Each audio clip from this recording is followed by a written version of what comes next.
hit the button. Yeah, video on a couple of subjects.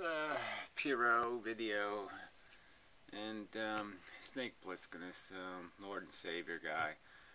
Yeah, I don't really like the Lord and Savior stick, but shtick.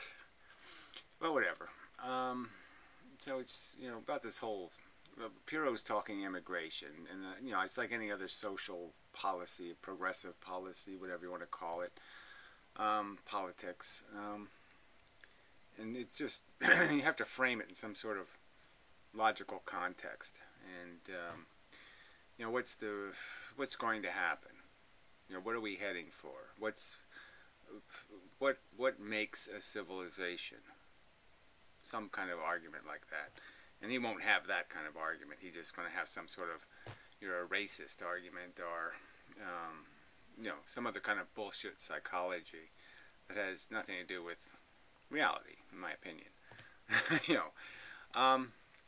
But it just gets to the opening of the door to these other subjects, which people are totally uninterested in, which is, how do you design the system? It's like writing a programming language, to put it in Piro, maybe something Piro can understand. And if your language is incoherent, your programming will be shit. And the language of our democracy is garbage. The system it's not a language. It's got a whole bunch of incoherent bits, a bunch of unfairnesses, a bunch of cheats, a bunch of crap built into it that's wormed its way into it. And somehow people are afraid to clean it up. And, and now we're taking the wretched refuse who refuse to clean up their own system, and so they want to come here and muck up ours, to be crude about it. But it's sort of what it comes down to. Even in this country, if we have a civil war tomorrow between the Democrats and the Republicans, it would be like choosing between shitheads and assholes. And certainly I can empathize with the people of Syria and say, okay, they're in sort of a shitty condition, but they're not really running from that condition. I mean, factually. They don't want freedom. They want to impose religion on everybody. They're nuts. They're crazy. And I could say the same thing about South American Catholics. They don't want to come here and be civilized. They want to come here and make babies. They don't have any idea what it takes to have a civilization. That's why their own countries suck. And so to some extent, I can empathize with this no choice thing, where your side is so corrupt, that corrupted by bad policy, that you just can't vote for it. You just can't say, okay, I'd pick up a gun and fight for that. No, I'm not going to. I mean, I'd fight for a Hoover Dam, some sort of rational, human endeavor. But I'm not going to fight for welfare checks, so people can have 7 kids on welfare. No, I'm not going to defend that. Fuck that. So if I have to have the progressive ideal of social infrastructure, I have to buy welfare whores. Well, no deal. It's not worth it. It's not a rational, practical investment. You've destroyed the value of the good thing you're investing in by just destroying the value of it. It's like putting solar panels on roofs, right? And the government's subsidizing that, and the whole thing. It's just, well, yeah, let's invest in a plan that's guaranteed to destroy 50% of the efficiency right off the bat. Just destroy 50% of the efficiency of applying the technology for no good reason whatsoever, so everybody can have their own personal solar plant. Stupid. So why I can't vote for it. So as much as I say, oh yeah, it makes sense to do solar, it makes no sense to do it the 50% most inefficient way right off the bat, right off before you even start. At least 50%. Could be even worse than that in terms of the degrade of efficiency. And then if you were smart about it, you'd say, fuck the solar panels anyway. Just do the damn mirror thing. Do the many other social investments in renewable energy that are more economically sensible than solar panels. But we don't do any of this. Why? Because there's no rationality. So let's get into this Snake Plisskeness part of this. Because he's basically making my argument. that we as a species are not too stupid to fix this, to have a civilization. We are smart enough. We're smart as the Romans and all these other things. And they all failed because they allowed themselves to become stupid. They allowed themselves to be diluted out of power. And you can find lots of, there's lots of insidious examples. It's like the North and South, okay, with racism and the whole, it's kind of figured that, okay, the North was all progressive and they were, thinking about the poor slaves and all that kind of stuff. But if you really look into it, you'll see that a lot of the Northern intellectuals, because they were intellectuals, they were scientist types, Jefferson, for example, they had done some calculations on paper and sort of figured out that, hey, you know what, blacks are outbirthing whites by 10 to 1 in America, right? I mean, the slave population's growing faster than the white population. And that's sort of a dilemma that won't go away. Because the more slaves you make, the cheaper the slaves get, right? Technically, you don't even have to buy them anymore. There'll be so many of them. And everybody will have one, And then what do you do when you're outnumbered? That isn't going to work. So it's like some of them weren't even defending social justice. They were defending the practical reality that this isn't going to work. That it's not a long-term, it's not a sustainable mechanism. It will degrade your civilization ultimately, because then most of your population are going to be people you didn't even educate. And that's going to be failure. And Jefferson sort of saw that. I mean, he did school his slaves, and he did try to make them industrious in some sort of free enterprise kind of manner and all that kind of crap. But that was all kind of usury also. But anyway, I don't want to get into the Jefferson argument. But I just mean it as a sense that there's an intelligent perspective and then there's this stupid perspective. And that's just the truth. There's a bunch of idiots walking around who have done no effort, made no effort, have spent no real angsty time studying something and saying, what's wrong with this? Why doesn't this thing work? What's wrong with democracy, for example? Or what's wrong with the legal system? Or what's wrong with the way we do this or the way we do that? Because we see the corruption in it, right? We see the Supreme Court is basically assholes. A group of assholes. They're not the best of America. These people any of these people impress you? Well, none of them impress me. So what's wrong with the system? Why isn't it working? Because it's patronage. Because they're getting paid off for something they've done for somebody, or their wife did, or somebody else did. And it has absolutely nothing to do with anybody. It's about politics. And it's about getting what they want. And it's not about doing the right thing. Doing the best you can for America. It's like I see, so this is the irony of part of this immigration argument, is that part of me wants to say, hey, you gotta want to be an American. But what is an American anymore? Even Americans don't want to be Americans. They don't want to invest in their country.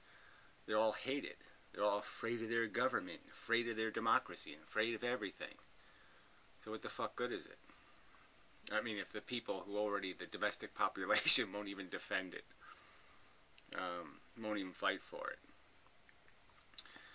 So that's sort of, so, like I said, Lord and Savior guy, Snake Plissken, is making this appeal that, hey, there's rational people on this planet, and these rational people have to quit just sitting back and letting it happen, and they have to start doing something. They have to extort. They have to take their share of power, because this is how power works now. Power doesn't work in the old traditional way where you had to actually win. Now all you have to do is extort your way in. So you just tell one party. If you got 1 million people, or 2 million, or better yet 4 million, you got a union of 4 million people, well then you just go to the two political parties and you say, look, 70% of elections will be decided by 4 million votes, or whatever the number is. What are you giving us? We'll vote for you if you give us something. If you let us extort you. And it works. And that's why the two parties suck. Is because they both sell out. I mean, most people in America don't want open immigration. It's just a fact. But there's nothing, you can't see it anywhere in policy. The one policy they had that actually worked, employer sanctions, they got rid of so fucking quick because they said, fuck this, it works. We don't want a policy that works. Because they're both out to exploit something. One side's exploiting,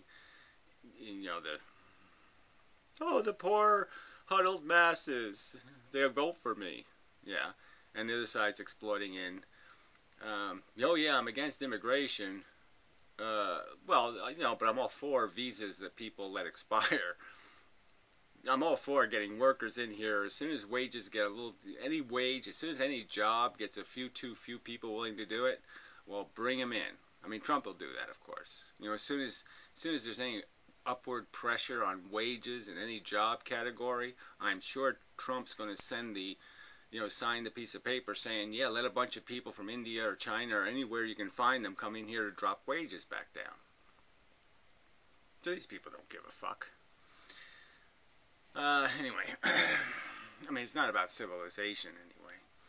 It's not about having civilization and understanding that you have to pay a price for civilization, which is you have to have a system. You have to do some work to make it work.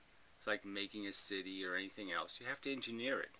And if you're not willing to pay the price of engineering, and especially engineering in a democracy, which is really a pain in the ass, because a lot of times you're not going to get what you want for 10 or 15 or 20 years. You're going to have to fight for it. But that's what's necessary. And it just seems like there's way too many people who just won't press the right button. They won't press the, okay, I'll bite some kind of rubber bullet. I mean, it's not a real nasty bullet, it's just a rubber bullet. And they won't even bite that. They won't do anything to say, yes, this is the plan, we know where we want to be, and you're not going to get there basically subsidizing stupidity, investing in it. I mean, you have to have a system of rewards and punishments. This is, humans are animals, and just like any other animal, you got to reward it and punish it, or it's not going to do anything you want it to do. It's just not going to work. And human beings are the same way, and you just can't have this system where if you do the right thing, you're fucked, because everybody else is doing the wrong thing and getting paid to do it. Borrow money, don't pay it back. Fuck it. Yeah, it's okay. Nobody has to pay for it. I mean, there are people, you guys see them. I tell you, I'm even friends with some people who still can't figure out simple things like, when they take something back to the store, everybody has to pay for that. We just paid for your stupidity. We just paid for you to be an asshole. Oh, yeah, well, I just wanted to dress for one party. That means we just paid for it, asshole. I mean, little things like that. It's like dumping garbage in the street or something. Well, yeah, it goes into the sewer, that goes into the stream, that goes into the drinking water that somebody else has to drink, you idiot. I mean, this isn't complicated. But nobody wants to fight for anything better. And like I said, the smart people have to know. They have to see the writing on the wall. This isn't working. This system will not create civilization. It'll get worse and worse. It'll get uglier and smellier and dirtier and grosser. It's not going to get better this way. And so you have to change it. And change is going to require you to give up something, maybe. Give up your love of the Republican elephant or whatever it is that you're horny for. I don't know, your notion of independence, your notion that somehow the future is going to be better served if everybody's got, their laser-guided missile gun. No, it's not. It's going to be better when people don't want to have one, don't need to have one, don't even have a notion in their head that it's practical or useful to have one. People make your civilization. And again, if you just have a bunch of takers and liars and cheaters, ignorant masses as your people, then you're not going to have a civilization. You have to try to make your people into something. Something better than ignorant masses, huddled dumbasses. So, if you haven't gotten the gist, yes, I'm completely opposed to this idea that somehow immigration is the future. That it's some kind of progressive idea of this is how we become great. No, it's how you become great when you have a huge country of vast, unexploited resources. Then immigration can make sense, because you don't have the people to exploit what you have. But we're way past that. We're way past the Industrial Revolution. All those ships have sailed.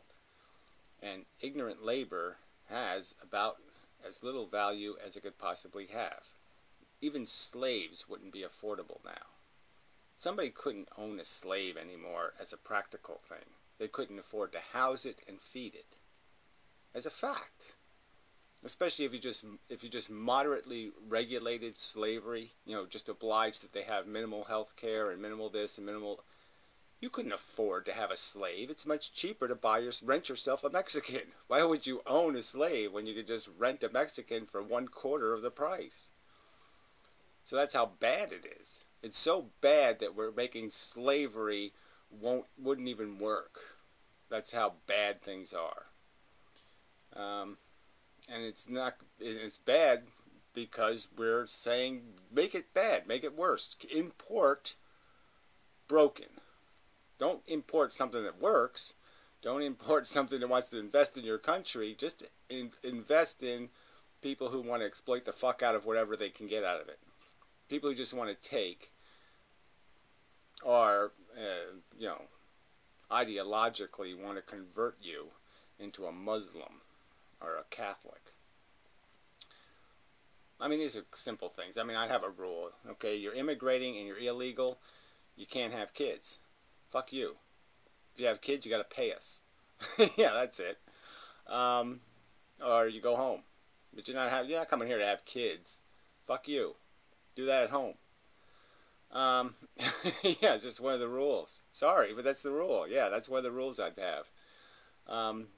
You're coming here to help, to advance us. If you're coming here to leech off us, fuck you. Been there, done that. So yeah, if you have to be able to afford them, all right? So let's just say it that way. If you want to have kids and you're illegal, the higher standard is you have to have money in the bank. You have to demonstrate your ability to finance your enterprise. But that would just be the obligation, is to have a higher standard. And again, I'm not saying this out of bigotry, because I'm saying it out of the same sense as, I've often thought about moving to Asia, because I sort of liked Asian culture. I mean, things about it anyway. At least the idea that there was no, it wasn't Christian. I guess that was one of the things. I mean, I guess I didn't, the deeper you get into it, you see that it's full of a bunch of ritual and superstition, and you say, well, maybe that's useless. But it was the idea that it was kind of mechanical, and I found that appealing, the mechanicalness of many the way Asians think, or so to speak, or the traditions of Asian culture are kind of pragmatic, and I sort of like that pragmatism, maybe. I didn't like the chauvinism, a lot of things I didn't like, but anyway, I'm just saying, but I always thought that I would go and try to be Asian. I wouldn't go there and just be an ugly American and say, I'm going to bring my traditions and my loves and my things and my shit, and I'm just going to pile that in their world. I'm going to come there like a fucking garbage pile and just bring my garbage like Linus's blanket. I'm going to bring my American values and, dirty up the place with that crap. Yeah, it wasn't anywhere near what I was thinking, that I'd be Americanizing the Chinese or the Japanese. Exactly the opposite. I would become Japanese. But that's not the attitude of the immigrants. Come on, get real. And again, it's just, what are you importing? Are you importing people who have ideals and some sort of rational perspective regarding life on Earth? No, they have completely irrational perspectives dictated by dogmatic religious nonsense rather than any notion of what civilization requires. And it's just stupid. Imported. Why? It's like a virus. I'm sorry. It's just that it's that factual. It's like it's again with the space going into space argument. Would I send a bunch of convicts into space? Oh yeah, let's put a bunch of convicts and people with marginal IQs and even a few retards. Let's send them into space. Would that make sense? It'd be good to seed the universe with that. And all you're saying is this love affair with the poor is just basically the same thing. It's saying let's cherish the bathwater, and the baby's just gonna die. Fuck it. It's that simple. It's the truth. Poverty is bad, and people in poverty should have respect for the fact that they're in a bad circumstance, and that bad circumstance needs to be fixed before they start laying eggs and dog shit. Fuck. It's not that complicated, in my opinion. So anyway, that's entirely the subject I want to get on. But it's an ugly subject. There's no way to have this conversation with people. So it doesn't really, there's no point. And again, I've already tried with the Vlogger Dome and, the reforms to democracy that need to be made. We've got to get rid of the two-party system. It's just a system of it guarantees that evil minorities win. That's what it guarantees. It doesn't guarantee a fair fight and the best argument wins. It's not one man, one vote. None of that shit exists in our democracy. Our democracy is a piece of shit. It's been destroyed by compromise, and compromise with extortionists, and that's what it comes down to. I mean, the Democratic Party, we have to accept the extortion of the government workers, the teachers union, and the love affair with immigrants and welfare whores. So to have progressive policy where we might have a little bit of social investment and a little bit of rational taxation against the rich, I have to accept the huge blight of, let's spend a bunch of money on education so they can drop out. Let's finance student loans so they can not finish school. Let's, no, let's not do any of that shit. Let's create a system of reward and punishment, and, a system where, there's so many ways you could do this, but, you could put 1,000, every kid that's born, you could put $1,000 in a bank account, collecting interest. And let's just give it good interest, 10% a year or something. Or 20 even. Something to give it some real bite. And let's just say anything you do socially bad, you misbehave in some way, they take money out of your account. And anything you do good, like skip the 3rd grade or something, we give you another $500. That kind of thing. And then in real life it should be kind of like that. You have some kind of resource you're given, some seed money, and the more productive you are, the good things you do, we give you some more interest. And then as soon as you do some bad shit, we take money out of the account. And then if you have kids, your kids fuck up, we take money out of your account.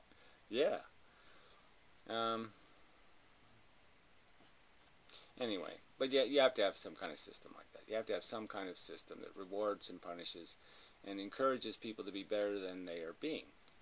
Not that one that just rewards them for being, aha, he's a drunk, he's funny. That kind of shit. LSD, marijuana, blah, blah, blah, all this bullshit isn't the answer. Video games aren't the answer. All this crap isn't the answer. Yes, it's fun. Yes, blah, blah, blah, blah, blah. But guess what? You have to be rational. I mean, most people have gotten rational about sex, right? They're, oh, bummer, AIDS, damn. Ruined some of the fun. But you have a workaround. You figure it out and say, okay, it's still good. Sex isn't completely ruined. So yeah, you can live your life without being a useless, stupid, ignorant, dumbass fuckhead. You can probably live without gambling. You can probably live without drinking. And you can probably live without a lot of the shit, sports. There's a lot of shit we're wasting our valuable productivity on that you could probably live without, and you know it. And you should be saying it to everybody else. Just saying, yeah, I have some really stupid addictions. They're really stupid. Don't do that. And you should be able to say that, honestly. Say, yeah, I'd rather people were better than me, not lesser than me. I don't want them to be worse than me. I want them to be better than me. I want the future human being to be kick ass. I don't want him to be less. I want him to be more. And you're not going to get that by keep rewarding people for being less than they should be. By keep rewarding people for failing more than you reward them for being honest and decent and all those good things. I mean, really, you can just see it all over. I mean, people just keep voting for crookery because there's the only job you can get that pays anymore is you have to have a job that's basically lying to somebody. Right? You're selling them something, or you're overtly stealing. You know, you're calling them up and selling them Brooklyn bridges or something. But I mean, most of the economy runs on bullshit. So yeah, a bunch of people are invested in preserving bullshit.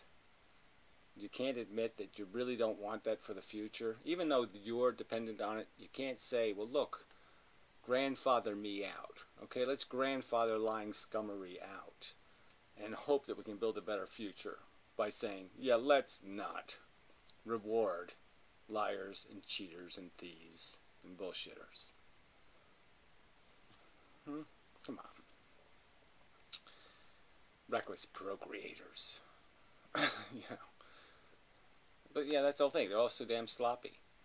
I mean, if you just think about the money, you know, like in a place like Chicago where most of the kids don't graduate, you're paying $120,000 for somebody not to graduate. You know, whether they graduate or don't graduate, you still spent the same amount of money.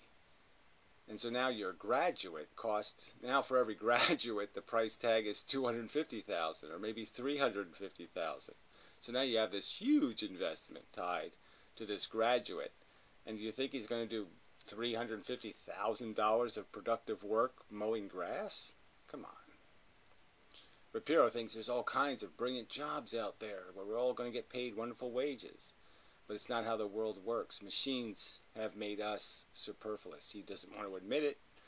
And this is the irony of it is he talks, you know, well, this is why he's just so full of shit. And I shouldn't even respond to him because he's so full of shit. Because he talks about having this robot future where robots do all the work. And somehow he doesn't realize that the transition from a world where robots don't do all the work and human beings have value to a world where robots do all the work and human beings just have luxury and free time, that the transition to that means that somehow you have to unemploy all the fucking people. But he won't acknowledge that fact. He'll just say, just import more people with useless skills. It'll really be great. And even if they have useful skills, let's just import so many of them that they drive the wages down for every job possible, and the rich own all of us as robots. We have less value than their fucking iPad. Oh, what a great world. We're going to be like the redundant, the archaic slave. We won't even have value as a slave because the iPod is going to be so much more valuable than we are. And that's the world we're heading right, we're crashing right the fuck into that future right now. And these assholes are talking like it doesn't exist. Like we're going to, well, we could build a railroad or something. You know, all those Syrians could come over here and build us a railroad. Yeah. With machines. Yeah. 28 of them.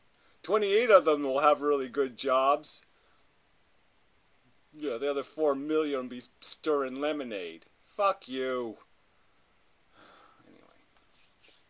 So the point is, yeah, this is really difficult. So yeah, any way I can join up with Lord and Savior Snake Plissken, this guy, even though, yeah, I don't like his shtick. I don't like his glibness sometimes. I don't like his personality all that fucking much. But I like the idea that he's acknowledging there are idiots on planet Earth, and they apparently have somehow they have seized control of the steering mechanism of the bus we're riding, and that maybe the ones of us smart enough to look out the window and saying, hey, shit, we're heading for all kinds of bad news, maybe we should say, hey, it's time that we tap them on the shoulder and said, fuck you, and took control. Became the exercised our power. But this is an argument that you could just do in vain, right? It's like the cigarette smoker thing all over again.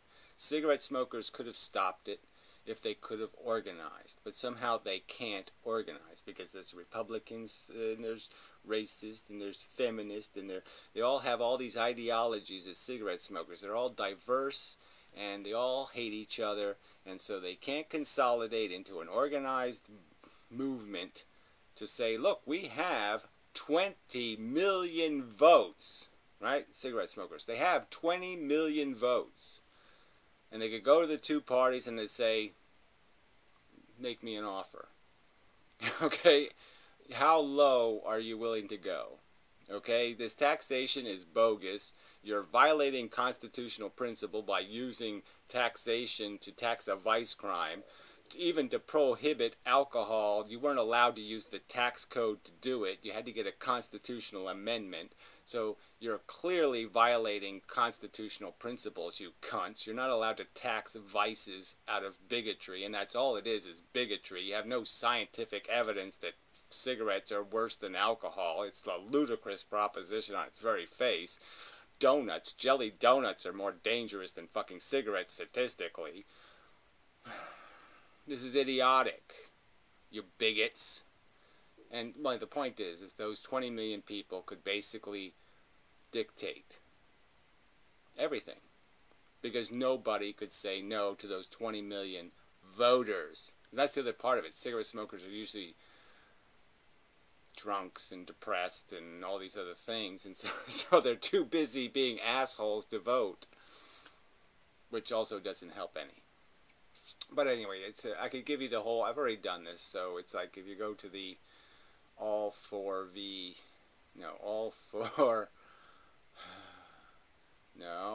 what's the instant runoff voting, IRV, all for IRV, is that it? Well, whatever.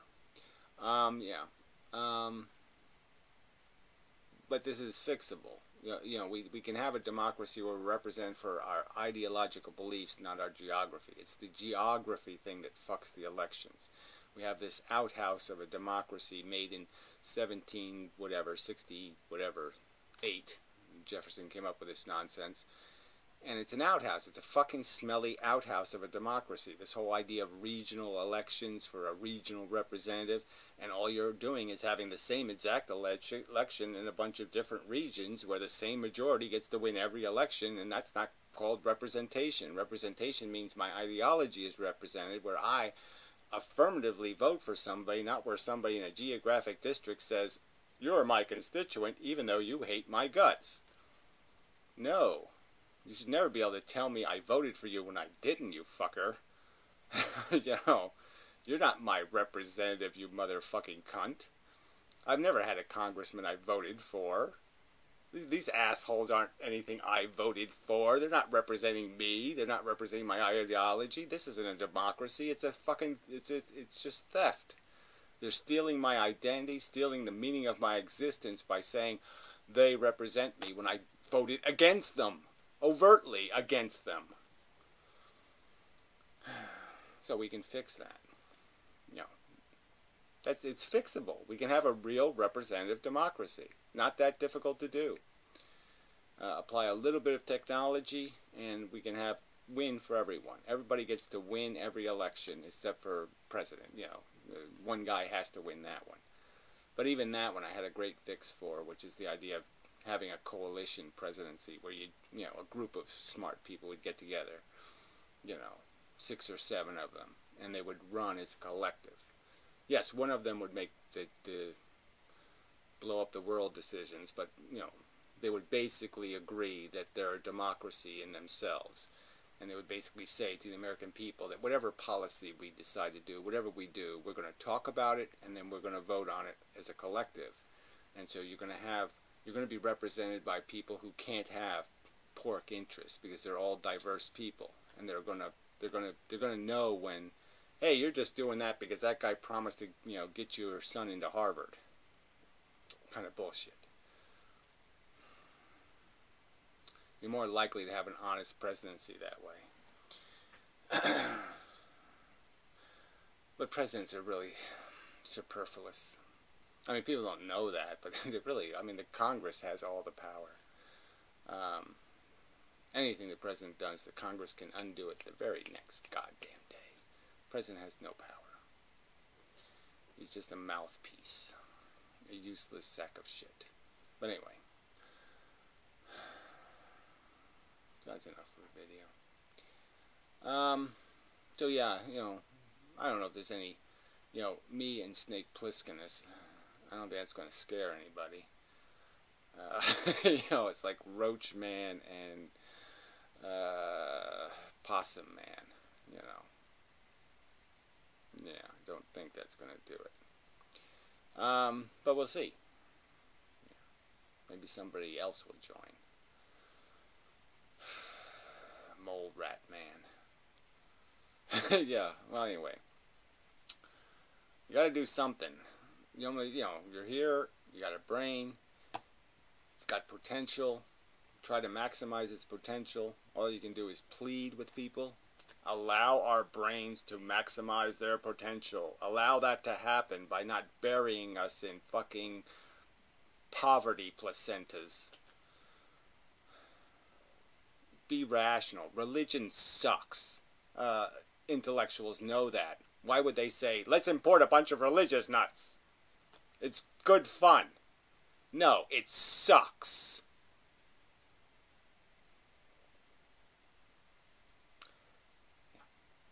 So anyway, I'll keep you posted if there's further developments, you know, but I don't know. I don't know. Maybe we dress up as pirates. Yeah. I'm really liking that. You know, I've been watching these movies over and over and over again, these little pirate movies. And it is sort of starting to appeal to me. Yeah. Pirating is the way to go.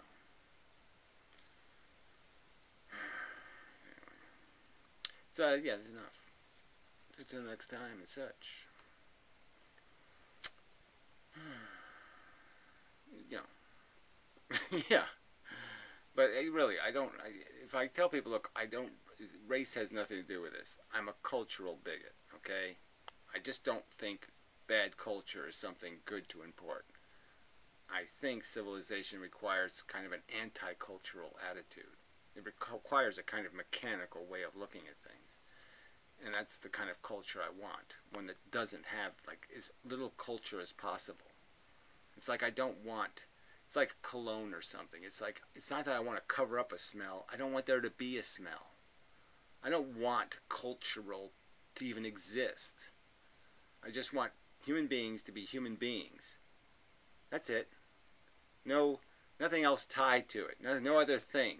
You just speak some sort of language that can be commonly understood, and you have some way of communicating with words that are, yes, we all accept that word as a rational word. Something like that. Some kind of useful way where we can live next to each other without the conflict and have the same understanding of what civilization is, which is work is good. Doing work is good. Being productive is good. Producing more than you consume. Good. I mean, that's how we judge everything in our lives. Our car, the solar panels on your roof. If they were taking more money from you than they were giving, you wouldn't want them on your fucking roof, would you? I mean, we have an obligation to be functional. Fuck. That's not complicated. But we can't be functional if we don't have a system that allows us to be functional. That forces us to basically work in a circumstance where we can't possibly make enough money to finance our own existence. Yeah, if that's the choice you're given, death or being unproductive, which you can't help because they're not giving you an alternative, a reasonable alternative, a reasonable way to take whatever skills you have and give them to the civilization. But if you're going to keep capitalizing, you're going to keep exploiting, you're going to keep waiting for a rich guy to figure out how he can make a huge cut on the deal, how he can steal half the value of your work, well, that, yeah, you're basically guaranteeing your failure. The failure of your civilization. So anyway. So I probably haven't done this well enough. So I probably have to do it over again. In some other way. Yeah, some way that's not as sloppy. But anyway. But I have been over this. So the people who've listened to Mendham videos for 10 years have heard all this crap before, most of it, in terms of what's wrong with the machinery of our civilization. And so they know the context of this is that it's obvious this isn't going to work. It's obvious that it's going to get messier and messier, and it's obvious kind of that it's going to self-destruct in some sort of not pleasant manner where dystopia, here we come. Thank you, Piero. I mean, you know, the irony is his life is basically an example of dystopia. I mean, just ruin. And he can't figure out that, oh yeah, maybe that's because I'm just a reckless asshole in how I live. I mean, I think big. I think idealistically. I do all that kind of crap. But there's no practicality, no pragmatism, none. And so it fails. He ought to run for president of the underwear gnomes. Because, yeah, he's really good at A and C, but he has no clue what that B thing is. So anyway, till next time.